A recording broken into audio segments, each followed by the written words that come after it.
Besar sekali Pak, 360 triliun.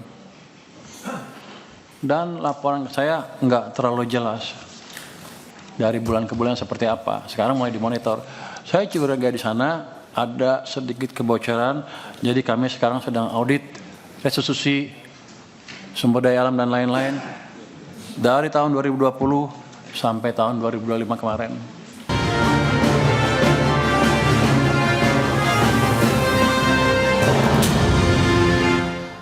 Ya, pemirsa, pemerintah berencana menerbitkan regulasi terbaru yang mengatur restitusi pajak untuk menekan potensi kebocoran potensi penerimaan negara.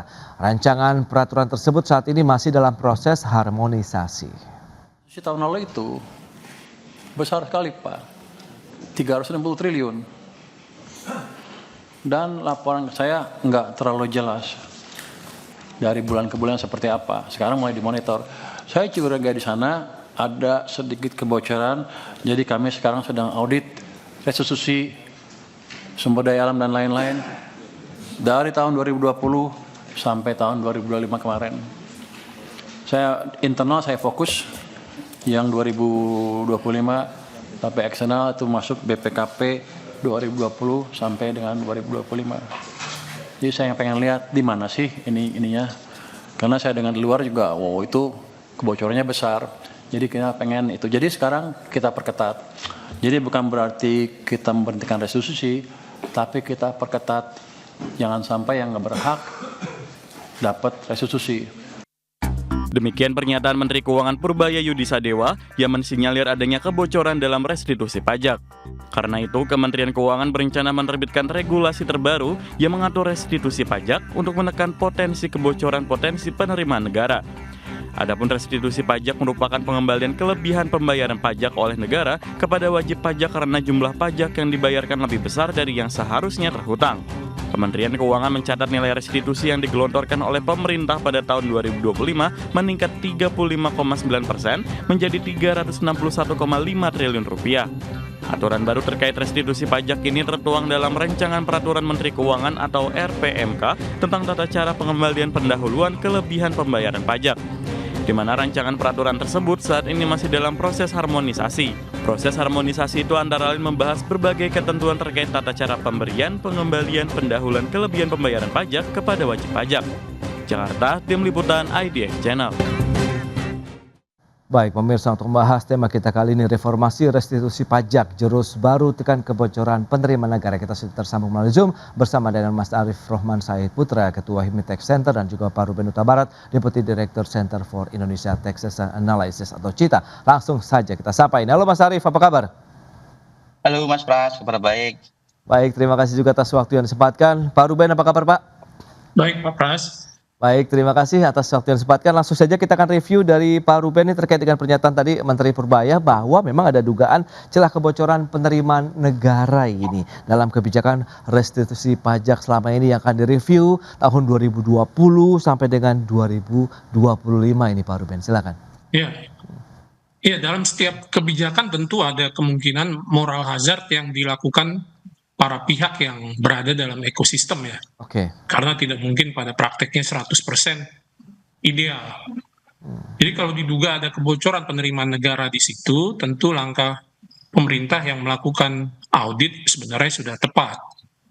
Namun hasil audit itu tentu sebaiknya dibuka secara transparan juga ke publik agar publik mengetahui apakah memang terjadi kebocoran yang masif dan sistemik atas kebijakan restitusi selama ini. Kalau kebocoran yang terjadi sifatnya tidak sistemik, maka dapat disimpulkan bahwa kebocoran yang terjadi sifatnya kan hanya case by case. Dan kesalahan bukan pada kebijakannya, tapi karena adanya oknum.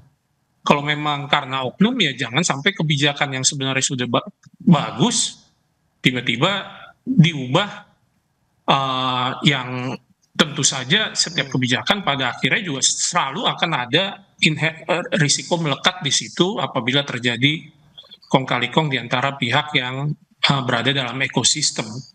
Demikian Pak Arief. Baik. Ini menarik. Nah, Mas Arief, dari sisi pelaku usaha, HIMI Tax Center memandang seperti apa pelaksanaan kebijakan kelebihan bayar atau restitusi pajak yang diberlakukan pemerintah sampai saat ini? Ya, terima kasih Mas Pras. Jadi saya sepakat seperti yang tadi disampaikan oleh Pak Ruben ya, bahwa Ya. memang eh, tidak boleh kemudian pemerintah mengeneralisir bahwa ini memang menjadi kambing hitam atas defisit yang begitu lebar di tahun 2025 kemarin ya. Jadi memang ketika nanti memang dilakukan audit, kita tentu sangat mendukung, yaitu untuk kemudian transparansi bahwa memang apakah betul defisit yang begitu lebar itu dikarenakan adanya fraud dalam sisi restitusi pajak, sehingga nanti bisa dievaluasi secara kebijakan apakah ini sudah tepat atau ada yang perlu diperbaiki. Namun memang kita berharap tentu ya dari sisi pengusaha bahwa jangan kemudian ini digeneralisir begitu, jangan kemudian pengawasan yang apa ini kan semuanya menjadi apa ya, menjadi fokus concern ke situ, seolah-olah di situ memang sudah terjadi fraud begitu. Restitusi ini kan memang haknya wajib pajak yang memang sudah dipungut, sudah disetorkan, kemudian ada lebih bayar dan kemudian wajib pajak mengklaim haknya. Nah, ini yang memang dalam prosesnya memvalidasi hak ini yang perlu perlu dievaluasi jikalau memang ada yang perlu dievaluasi ketika nanti sudah dilakukan audit, Mas Pras. Oke, tapi kalau dunia usaha sendiri melihat spirit tadi untuk menekan potensi kebocoran penerimaan yang diusung oleh Pak Menkyu untuk mereformasi restitusi pajak sendiri, khususnya pajak untuk dunia usaha, seperti apa pandangan Anda, Mas Arief? Nah, tentu sebelum dilakukan audit secara menyeluruh, kita belum bisa menyimpulkan bahwa nilai restitusi 360-an triliun di 2025 itu potensi fraudnya tinggi, karena memang itu kan ada aturan yang memang kalau kita pahami bersama bahwa itu dilakukan, aturan itu adalah untuk memberikan semacam relaksasi kepada wajib pajak, semacam fasilitas sehingga likuiditas wajib pajak, dan likuiditas ini kan merupakan darah dari sektor usaha ya, dan ini memang sebenarnya juga mendorong sektor usaha bisa lebih tumbuh. Jadi ini insentif juga sebenarnya. Nah, yang menjadi soal atau menjadi isu adalah bagaimana klaim ini tadi yang harus diuji secara lebih valid begitu, Mas Pras. Oke, itu dia ya. Jadi kita jangan buru-buru menyimpulkan ada fraud di situ. Oke, berarti kita masih menunggu nanti hasil audit ataupun review dari pemerintah sendiri seperti apa ya terkait dengan kebijakan restitusi pajak ini. Nah, dari sisi dampak restitusi yang cukup tinggi ini terhadap pengeluaran negara, mungkin dari Pak Ruben apa yang bisa kita cermati, Pak? Ya, restitusi tahun 2025 sebenarnya menurut saya masih dalam tahap wajar ya. Karena apa? Karena angsuran PPh pasal 25 di tahun 2025 itu didasarkan atas penghasilan tahun 2024. Yang harus diingat adalah di tahun 2024 itu terjadi kenaikan harga komoditas. Yang mengakibatkan laba-laba perusahaan komoditas di tahun 2024 itu mengalami kenaikan, angsurannya menjadi tinggi di 2025. Sementara realisasi labanya di tahun 2025 ternyata lebih rendah dari 2024, sehingga pajak yang terhutang lebih kecil daripada pajak yang sudah dibayarkan gitu. Jadi kalau menurut saya mestinya sih fenomena ini sudah masuk dalam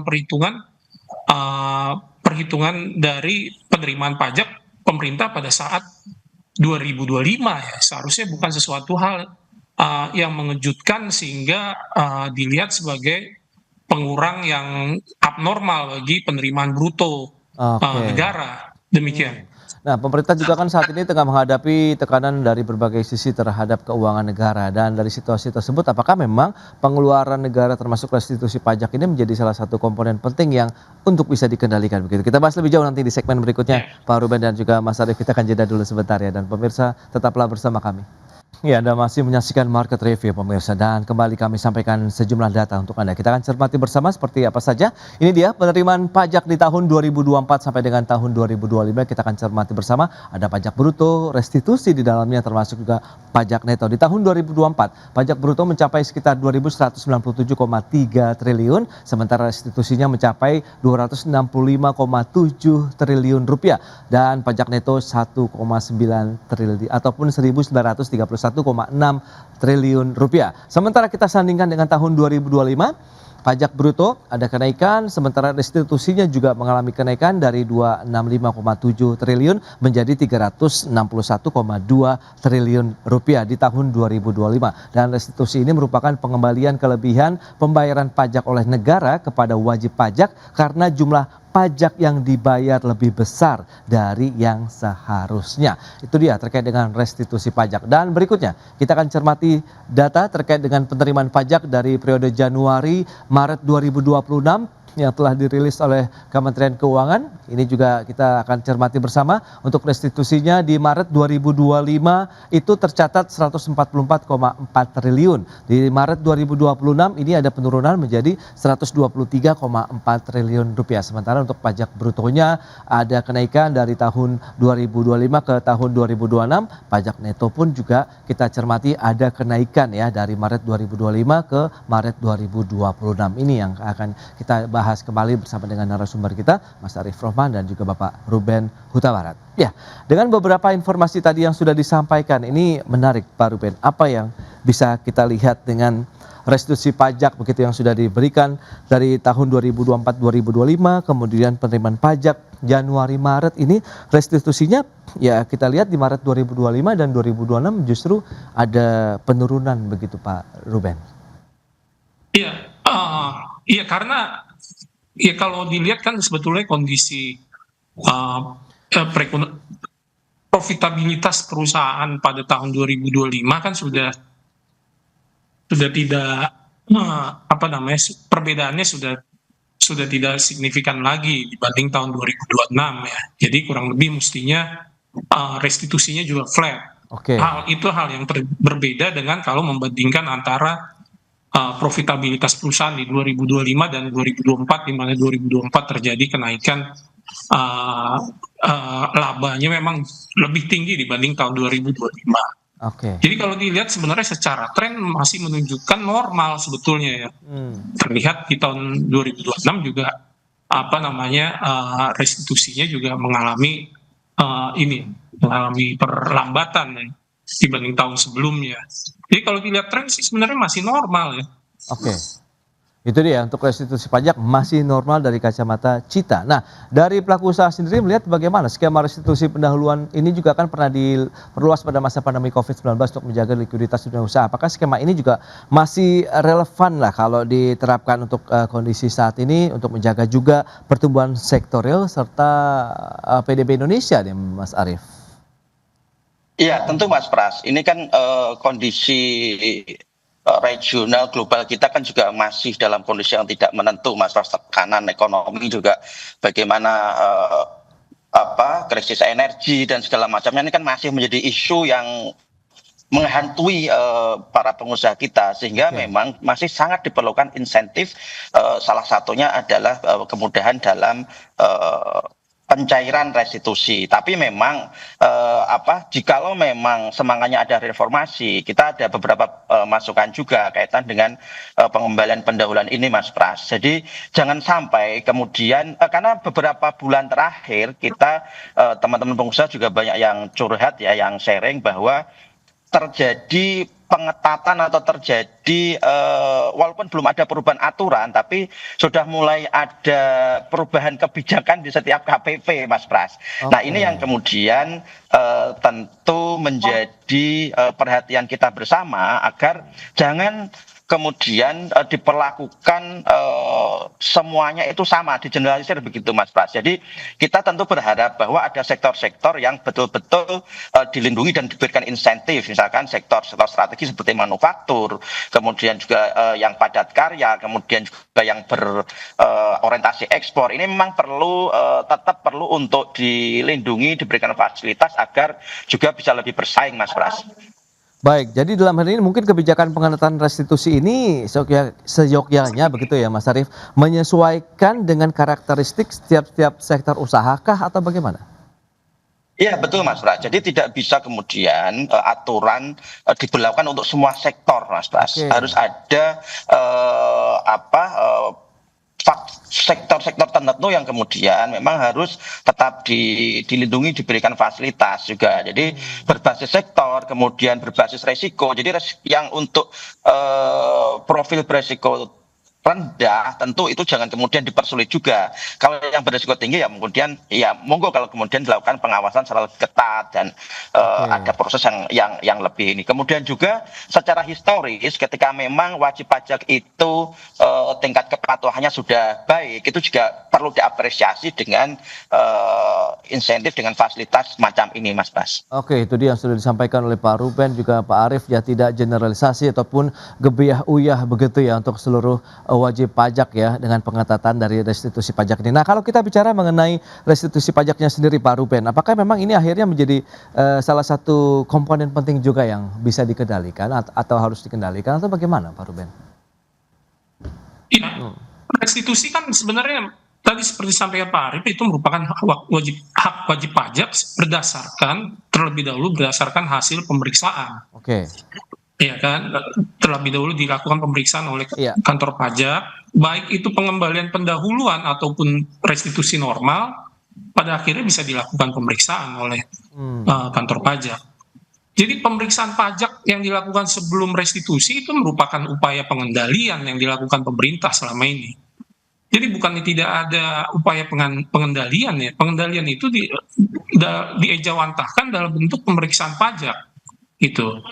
Jadi sekarang pertanyaannya sebenarnya apa bentuk pengendalian baru yang akan diperkenalkan dalam BLIT baru yang akan diterbitkan oleh pemerintah ini gitu loh. Apakah ada pengendalian lain selain pemeriksaan pajak yang selama ini sebenarnya sejak sistem self assessment ya memang pengendalian sudah dilakukan gitu, bukannya tidak ada. Oke. Adakah indikator utama yang harus digunakan untuk menilai bahwa kebijakan pengetatan restitusi ini berhasil begitu selain dari meningkatkan angka penerimaan pajak bersih Pak Ruben? Jadi memang ini meskipun kita tahu masih ada review, masih ada audit yang harus dilakukan juga oleh pemerintah. Ya, indikator utamanya sebetulnya bukan seberapa besar restitusi itu dapat ditekan apapun alasannya ya. Oke. Maksudnya adalah kalau memang hak wajib pajak masa ditekan juga apakah wajar untuk tidak diberikan haknya gitu kan. Oke. Jadi indikator utamanya adalah kita lihat hasil pemeriksaan BPKP nanti yang sudah diminta oleh pemerintah. Apakah memang terjadi kebocoran atas restitusi yang telah terjadi dan apa penyebabnya. Kalau itu sudah dapat diidentifikasi, pemerintah baru bisa melakukan upaya-upaya yang dapat dilakukan untuk menekan kebocoran yang terjadi yang dapat diketahui dari hasil pemeriksaan ini. Itu indikator utamanya, kebocoran yang terjadi karena moral hazard sebagai hasil temuan dari BPKP, bukan nominal restitusi yang tidak dicairkan demikian. Baik, itu dia ya. Berarti memang beberapa poin yang perlu kita sampaikan adalah kita masih tetap menunggu nanti ya hasil review dan audit juga ya dari Kementerian Keuangan maupun BPKP begitu untuk melihat bagaimana proses ataupun kebijakan restitusi pajak ini berlaku ya dalam beberapa tahun terakhir, khususnya tadi akan direview tahun 2020 sampai dengan 2025. Yang penting nanti yang seperti diharapkan Pak Ruben dan juga Mas Arief adalah transparan ya dan juga ini dibuka begitu ke publik ya Pak Ruben ya seperti yang Anda sampaikan tadi ya. Baik, itu dia beberapa poin yang sudah kita sampaikan Pak Ruben, kemudian Mas Arief, terima kasih banyak atas informasi, update dan juga insight yang sudah diberikan kepada pemirsa pada hari ini. Selamat melanjutkan aktivitas Anda kembali, salam sehat, sampai berjumpa kembali Pak Ruben, Mas Arief, terima kasih. Terima kasih Mas Pras, terima kasih Mas Ruben, sampai jumpa. Baik, pemirsa, 1 jam sudah saya menemani Anda dalam Market Review dan perbaharui terus informasi Anda hanya di IDX Channel, your trustworthy and comprehensive investment reference. Karena urusan masa depan harus ke depan, aku investor saham. Saya Prasetyo Wibowo beserta seluruh kerabat kerja yang bertugas pamit undur diri. Terima kasih, sampai jumpa.